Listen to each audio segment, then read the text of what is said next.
नमस्कार. आज आपण आरोग्याबद्दल बोलणार आहोत, पण जरा वेगळ्या दृष्टीनं. हो, म्हणजे आरोग्य म्हणजे फक्त आजार नसणं एवढंच नाही, बरोबर? अगदी. WHOची जी व्याख्या आहे, त्यात शारीरिक, मानसिक आणि सामाजिक कल्याण या सगळ्याचा विचार केलाय. आणि हा जो पूर्ण विचार आहे ना, तो महत्वाचा आहे.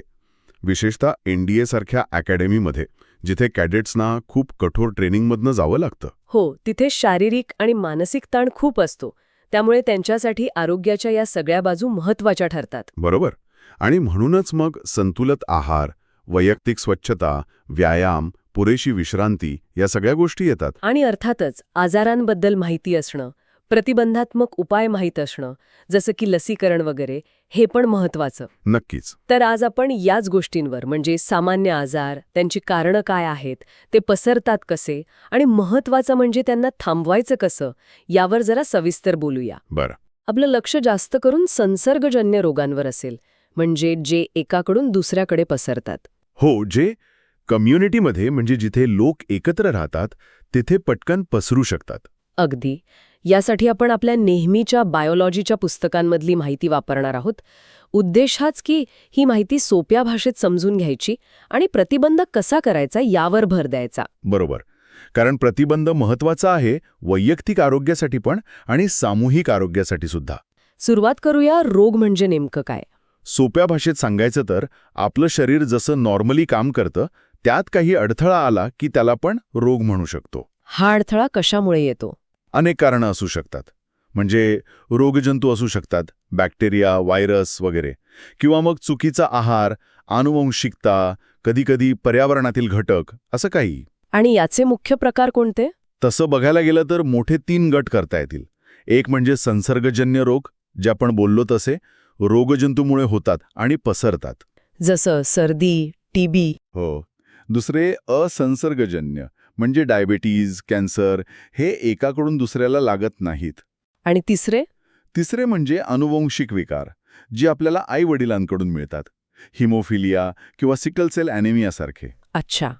पण आज आपण संसर्गजन्य रोगांवर जास्त फोकस करणार आहोत. हो, कारण हे रोग सूक्ष्म जीवाणू, विषाणू, प्रोटोझोआ किंवा बुरशीमुळे होतात आणि ते मग हवा, पाणी, अन्न किंवा थेट संपर्कातून. किंवा डास, माशा वगैरे कीटकांद्वारे पण पसरतात, हो ना? अगदी. त्यांना आपण वाहक किंवा वेक्टर्स म्हणतो. आणि म्हणूनच अकादमीसारख्या ठिकाणी जिथे सगळे एकत्र राहतात, एकत्र ट्रेनिंग करतात, तिथे कसं पसरतं आणि कसं टाळायचं हे समजून घेणं फार महत्त्वाचं आहे. बरोबर आहे. चला तर मग काही जीवाणूजन्य म्हणजे बॅक्टेरियल आजारांबद्दल बोलूया. पहिला घेऊया क्षयरोग म्हणजे TB. TB हा मायकोबॅक्टेरियम ट्युबरक्युलोसिस नावाच्या बॅक्टेरियामुळे होतो. आणि हा मुख्यत्वे फुफ्फुसांवर परिणाम करतो, बरोबर? हो, प्रामुख्याने फुफ्फुसांवर. आणि पसरतो कसा? तर हवेतून, म्हणजे बाधित व्यक्ती खोकली किंवा शिंकली की ते जंतू हवेत पसरतात. हो, आणि मग श्वासावाती दुसऱ्या निरोगी व्यक्तीच्या शरीरात जातात. लक्षणं म्हणजे सततचा खोकला, कधीकधी खोकल्यातून रक्त पडणं, ताप येणं, वजन कमी होणं, अशी लक्षणं दिसतात. मग याला प्रतिबंध कसा करायचा? अकादमीसारख्या ठिकाणी तर काळजी घ्यावी लागेल. नक्कीच. यासाठी जन्मानंतर लगेच BCG लस दिली जाते. ती खूप महत्वाची आहे. आणि जर कुणाला झालाच तर मग रुग्णाला इतरांपासून वेगळं ठेवणं गरजेचं आहे, म्हणजे आयसोलेशन. आणि डॉक्टरांच्या सल्ल्याने अँटीबायोटिक्सचा पूर्ण कोर्स घ्यावा लागतो. रिफॅम्पिसिन, आयसोनियासिड नावाची औषधं आहेत. अच्छा, म्हणजे उपचार आहेत, पण ते पूर्ण करावे लागतात. हो, अर्धवट सोडले तर मग तो जीवाणू औषधांना दाद देत नाही. ठीक आहे. आता TB तर हवेतून पसरतो, पण काही आजार पाणी किंवा अन्नातून पसरतात, जसं की कॉलरा. हो, कॉलरा किंवा पटकी हा विब्रिओ कॉलेरी नावाच्या बॅक्टेरियामुळे होतो. आणि हा दूषित पाणी किंवा अन्नातून पसरतो. बरोबर. विशेषतः जिथे स्वच्छता नसते किंवा बाहेरचं उघडं अन्न खाल्लं जातं. माशा पण याच्या प्रसारात खूप महत्वाची भूमिका बजावतात. याची लक्षणं काय? यात खूप जुलाब होतात, पाण्यासारखे, आणि उलट्या पण होतात. त्यामुळे शरीरातलं पाणी आणि क्षार खूप वेगाने कमी होतात, म्हणजे डिहायड्रेशन होतं. हे तर धोकादायक वाटतंय. हो, डिहायड्रेशन खूप गंभीर असू शकतं. म्हणूनच कॉलरामध्ये सगळ्यात महत्त्वाचा उपचार म्हणजे शरीरात पाणी आणि क्षारांची पातळी टिकवणं. त्यासाठी काय करतात? त्यासाठी ORS देतात, ओरल रिहायड्रेशन सोल्युशन, जलसंजीवनी म्हणतात त्याला. हे घरी बनवता येतं का? हो, मीठ, साखर आणि स्वच्छ पाणी वापरून घरी पण बनवता येतं, पण प्रमाण योग्य असावं लागतं. आणि प्रतिबंधासाठी अर्थातच स्वच्छ पाणी पिणं, अन्न झाकून ठेवणं, हात स्वच्छ धुणं, ही सगळी स्वच्छता महत्वाची. म्हणजे कॉलेरा टाळण्यासाठी स्वच्छता हाच मुख्य उपाय आहे. अगदी.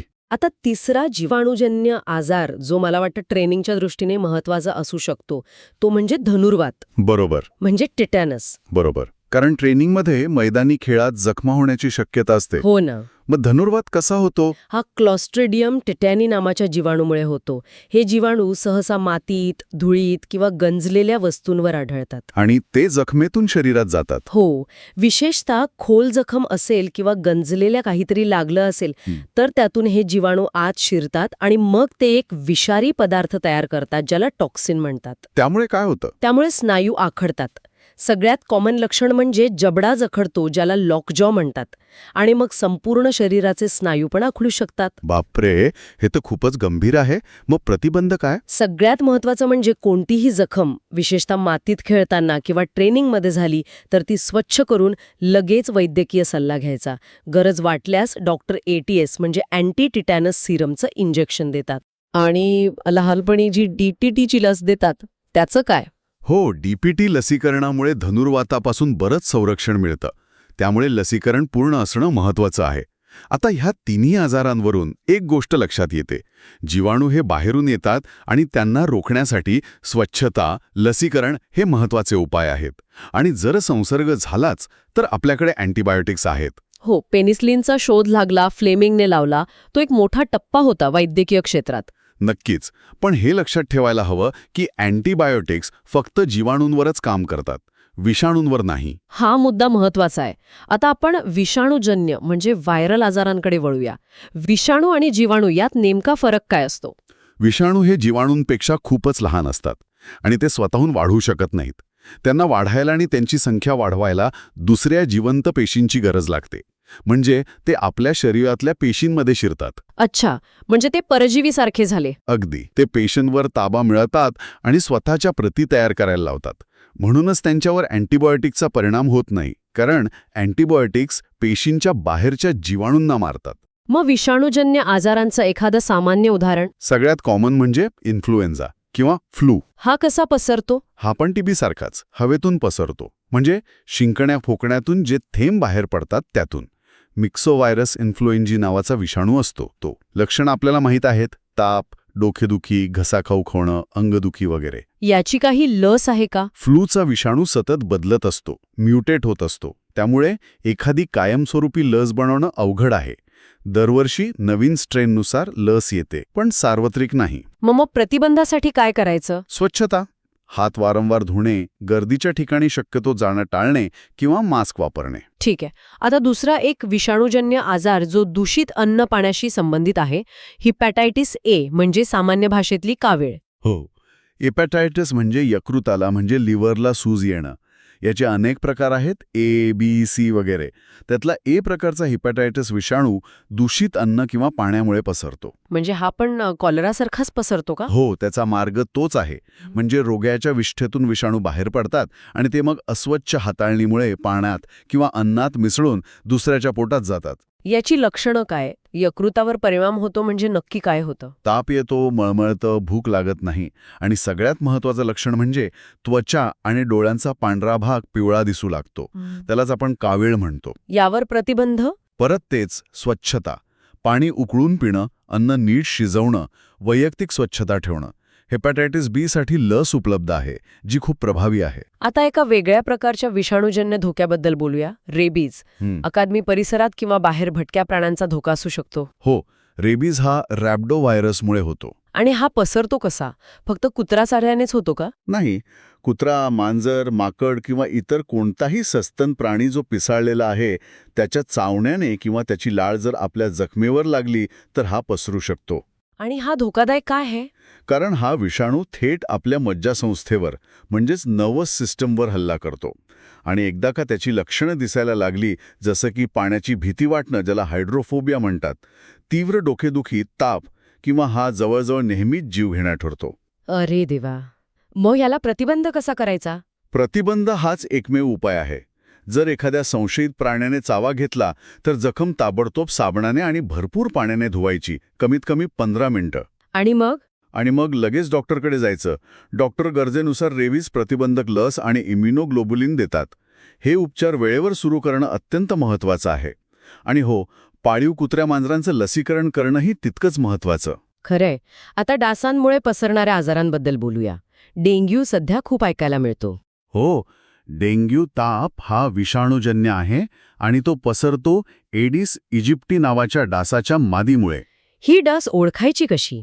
या डासाच्या अंगावर पांढरे पट्टे असतात आणि ती दिवसा चावते आणि ती अंडी घालते साठलेल्या स्वच्छ पाण्यात. अच्छा, घाण पाण्यात नाही? नाही, सहसा स्वच्छ पाण्यात, जसं की टायरमध्ये साठलेलं पाणी, कुंड्यांच्या खालच्या ताटलीतलं पाणी वगैरे. डेंग्यूची लक्षणं काय आहेत? तीव्र ताप, खूप डोकेदुखी, डोळ्यांच्या मागे दुखणं आणि विशेषतः सांध्यांमध्ये खूप वेदना होतात.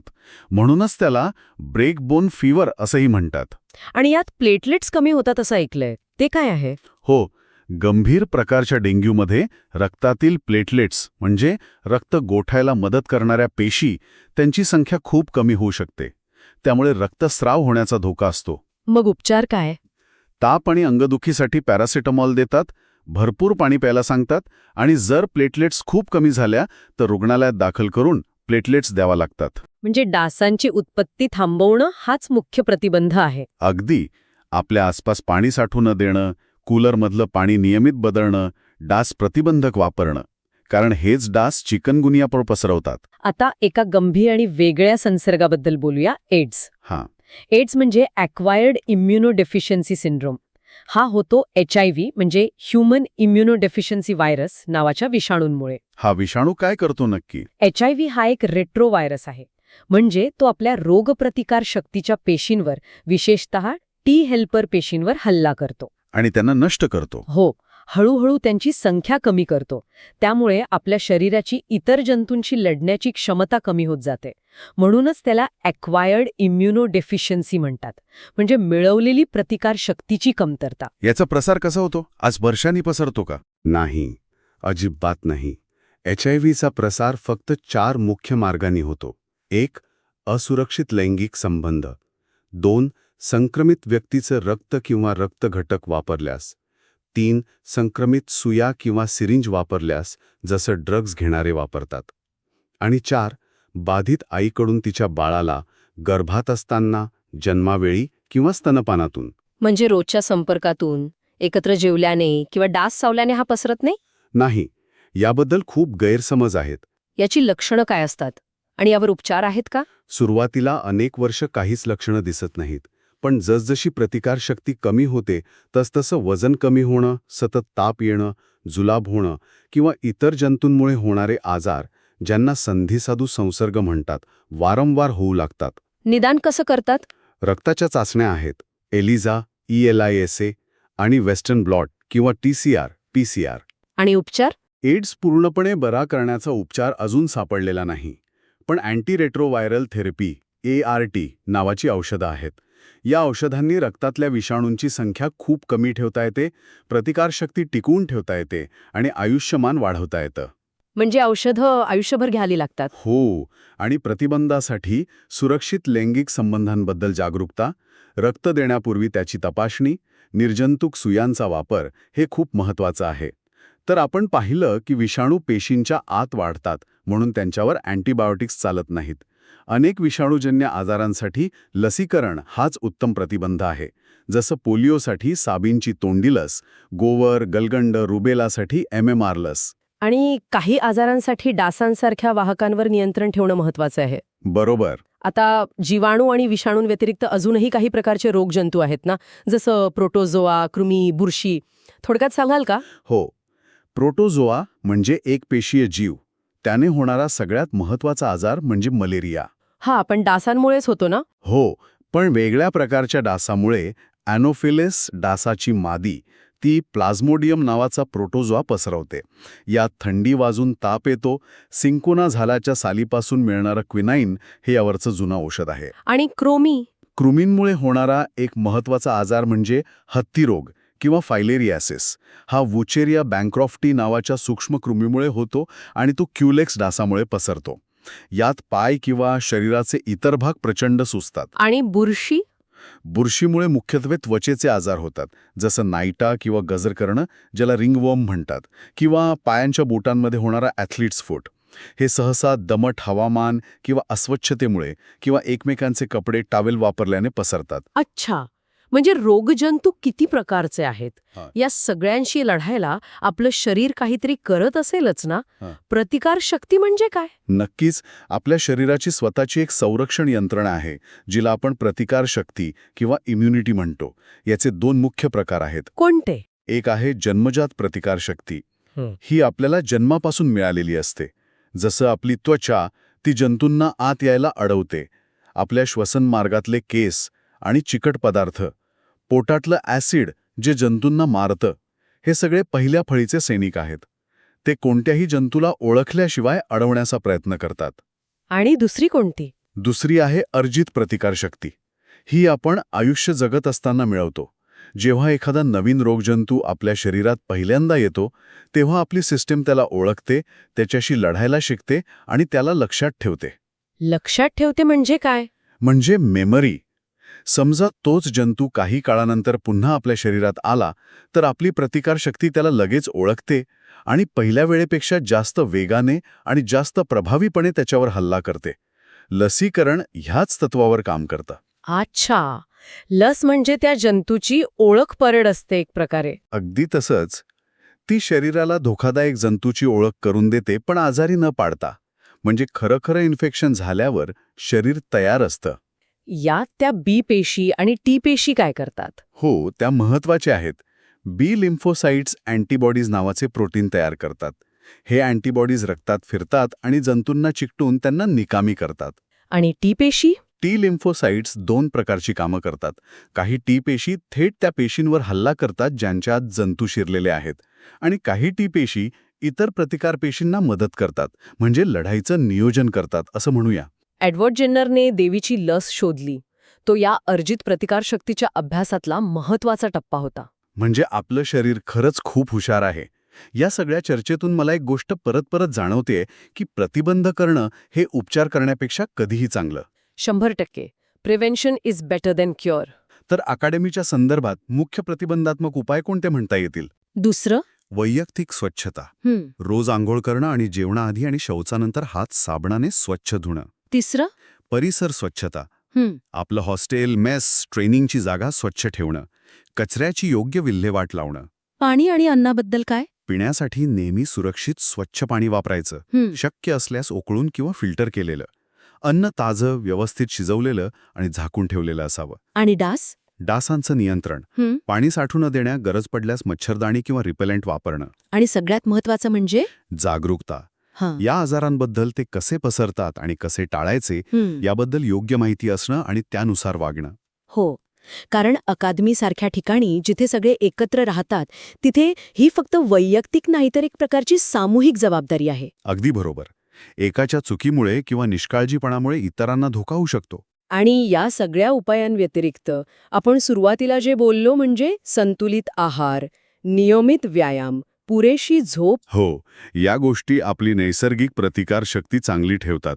म्हणजे आपलं शरीरच मुळात जास्त सक्षम बनतं या जंतूंशी लढायला. त्यामुळे फक्त रोग टाळण्यापुरते उपाय नाहीत, तर एकंदरीत निरोगी जीवनशैली जगणं पण प्रतिबंधाचाच एक भाग आहे. तर आजच्या चर्चेतून आपण काय शिकलो? की रोग अनेक प्रकारचे आहेत. ते वेगवेगळ्या मार्गांनी पसरतात. पण चांगली गोष्ट ही आहे की स्वच्छता, लसीकरण, जागरूकता आणि निरोगी सवयी यातून आपण अनेक आजारांना नक्कीच दूर ठेवू शकतो. हो. आणि NDA सारख्या ठिकाणी जिथे फिटनेस आणि आरोग्य हे अत्यंत महत्वाचं आहे, तिथे या सगळ्या गोष्टींची काळजी घेणं किती गरजेचं आहे हे परत एकदा स्पष्ट झालं. अगदी. आणि जाता जाता एक विचार मनात येतोय. आज आपण मुख्यत्वे संसर्गजन्य रोगांवर बोललो, कारण ते एकत्र राहताना लगेच धोका निर्माण करतात. हो, पण आपल्या अभ्यासात कॅन्सर, डायबिटीज सारख्या असंसर्गजन्य रोगांचा पण उल्लेख आहे. हे जरी एकाकडून दुसऱ्याला लागत नसले, तरी आपण तरुण वयात ज्या सवयी लावतो, खाण्यापिण्याच्या सवयी, व्यायामाचा अभाव, तंबाखू किंवा दारूचं व्यसन, ताणतणाव, त्याचा परिणाम नंतरच्या आयुष्यात या असंसर्गजन्य रोगांचा धोका वाढवू शकतो. बरोबर. त्यामुळे फक्त आजच्या संसर्गाचा विचार न करता आपल्या भविष्यातील आरोग्याचा विचार करून आत्तापासूनच चांगली जीवनशैली निवडणं हा पण एक महत्वाचा मुद्दा आहे, नाही का? खरंय, खूप महत्वाचा मुद्दा आहे हा. चला तर मग आजची चर्चा इथेच थांबूया. माहितीपूर्ण राहणं आणि आरोग्याची काळजी घेणं महत्वाचं आहे. धन्यवाद. धन्यवाद.